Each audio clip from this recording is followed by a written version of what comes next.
Hi, welcome to another edition of One Guest. I'm Edgar B, Herwick III, and with me today is the head of the Comparative Media Studies program at MIT, Professor Henry Jenkins. Henry, thank you so much for coming in today. Happy to be here. Now, you talk about a lot of things in your department and in your work and your books, but one of the areas that you deal with is this idea of participatory culture. And this is something that is not necessarily new. This is something you came to early in your studies. Can you talk about sort of the beginnings of this for you? Yeah, I've been studying participatory culture for more than 20 years. And before that, I was a fan.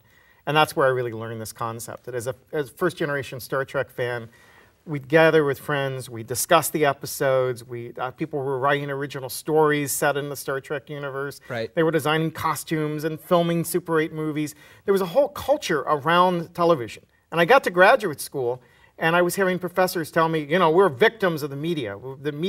We're passive consumers. We're couch potatoes. We sit and drool all over ourselves when we watch TV. And I never bought it because I'd lived in such a vibrant, creative, active community.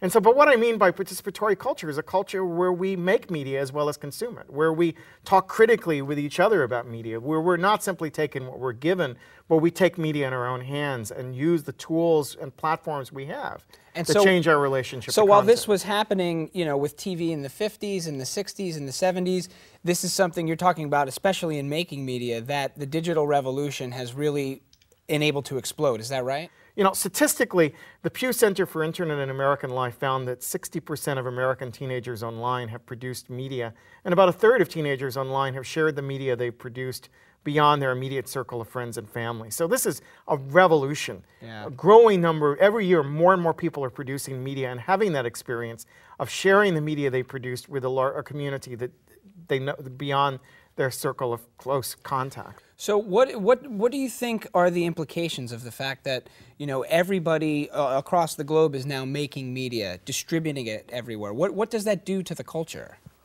Well, it means the media environment we live in is dramatically more diverse. That as more people produce media, we hear more stories we wouldn't have heard before. We hear modes of expression that come from cultural traditions that don't have access to broadcast media. Secondly, it empowers us. It gives us a sense that we can participate in our society in new ways. We look at the other media from a different direction. As content, we can appropriate, remix, manipulate, transmit.